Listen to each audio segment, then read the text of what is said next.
You know, it took humanity quite a long time to become interested, scientifically or aesthetically, in insects. It's not exactly hard to see why. Humans have evolutionary, psychological, and cultural reasons to fear and be disgusted by the skittering, swarming, disease-carrying, egg-laying universe of terrestrial arthropods. People didn't get serious about understanding insects until the late 1500s, and it wasn't just scientists who turned our attention to these little beasts. It was the artists. In the mid-1500s, there was simply nowhere in Europe more exciting than Antwerp. Its port became the hub for global trade, with goods and people from all over the world passing through. It was the financial center of Europe too, and even though the Netherlands were part of the Holy Roman Empire ruled by the Catholic Habsburgs, Antwerp in this period was a haven of religious tolerance. All these things are the ingredients for a cultural flourishing, and that's exactly what happened. Antwerp was home to the leading merchants, humanists, artists, and natural historians of the time, though those different fields had a lot of overlap in the 16th century. In fact, sometimes they all converged in the figure of a single person, a person like Joris Hoefnagel, for example.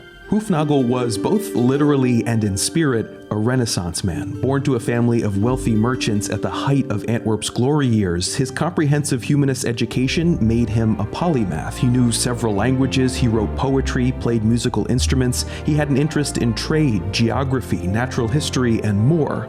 But his true passion was in the visual arts, painting, and illustration. When he was young, Hoefnagel traveled to France, England, and Spain, sketching and painting everything he saw. He was particularly fascinated by the exotic plants and animals that came into the port of Sevilla from the New World. Now, we don't have any surviving writings from him, but it's clear from Hoefnagel's work that he had an enduring obsession with the varieties and intricacies of nature. In this way, he was a man of his time. The European Renaissance saw an explosion of interest in the natural world for the first time since the age of Aristotle. The scholar Brian Ogilvie suggests 3 reasons for this. First, a practical reason. People wanted to understand plants better so they could make better medicines with them. Second, a renewed fascination with ancient texts drove people to look closer at the world to understand what philosophers like Aristotle were writing about. And finally, in the 1500s, there was a vogue for curiosities and wonders from around the world, like those exotic things Hoefnagel saw at the ports of Antwerp and Sevilla. These impulses, says Ogilvie, existed within a wider movement in which people believed that the wonders of nature revealed God's magnificent creativity. This was especially true for Protestants who saw nature as God's quote-unquote second book after the Bible. Reading nature, so to speak, was a way of studying and glorifying God's works. This way of thinking is what paves the way for an artist like Albrecht Dürer, who pioneered the realistic depiction of nature in the early 1500s, highlighting even the smallest parts of it in works like Young Hare and Great Piece of Turf. Hoefnagel never met Dürer, but was clearly inspired by his work, like so many others in that generation. As a painter in the royal courts of Northern Europe, Hoefnagel was given a rare freedom to pursue his interests in the natural world, taking the baton of Dürer's aesthetic philosophy and carrying it much further. For my money, Hoefnagel's magnum opus is The Four Elements, a series of around 300 watercolor miniatures of a startling variety of animals. The series is split into 4 volumes: water, earth, air, and fire, the 4 classical elements comprising the animals that he believed fit into those categories. So you have the sea creatures in water, the birds in air, the land animals in earth, and in fire are the insects. Now, we don't really know why Hoefnagel put insects in the fire volume, maybe because both fire and insects symbolize transformation, but what we do know is that these insect miniatures are magnificently rendered. I mean, look again at this update he makes to Dürer's stag beetle. Hoefnagel literally fills in Dürer's gaps between the head, prothorax, and forewing. He adds definition and texture to the wing cases and uses a greater range of color to capture the play of light off the surface. Speaking of light, look at the attention paid to the beetle's shadow. Dürer's shadow is flat, while Hoefnagel's is realistically calibrated, giving a stronger sense of three-dimensionality. Or look at the southern hawker dragonfly. As curator Stacy Sell points out, each of these spots on the abdomen contains a slightly slightly different mix of green and yellow pigments.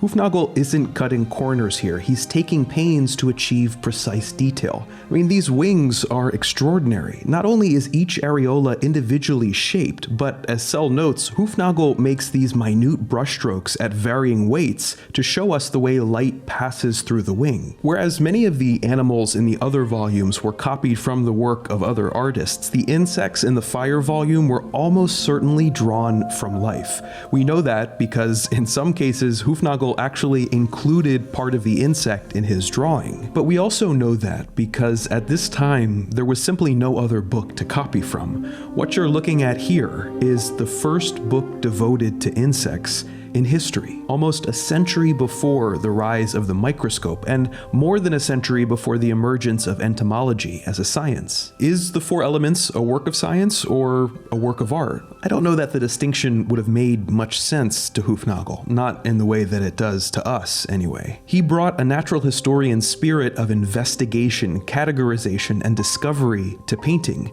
He brought a painter's devotion to color, form, and beauty to natural history. And you can see a spiritual impulse here too, the desire to celebrate God's artistry in his tiniest creations and the creatures that so many deem ugly or scary or revolting. It's sad, but very few people actually got to see the exquisite Four Elements in Hoefnagel's time. The series was a personal project created over decades for a small circle of friends and royal patrons. But at some point, Hoefnagel must have realized its value to a wider public, not to mention its value to his wallet.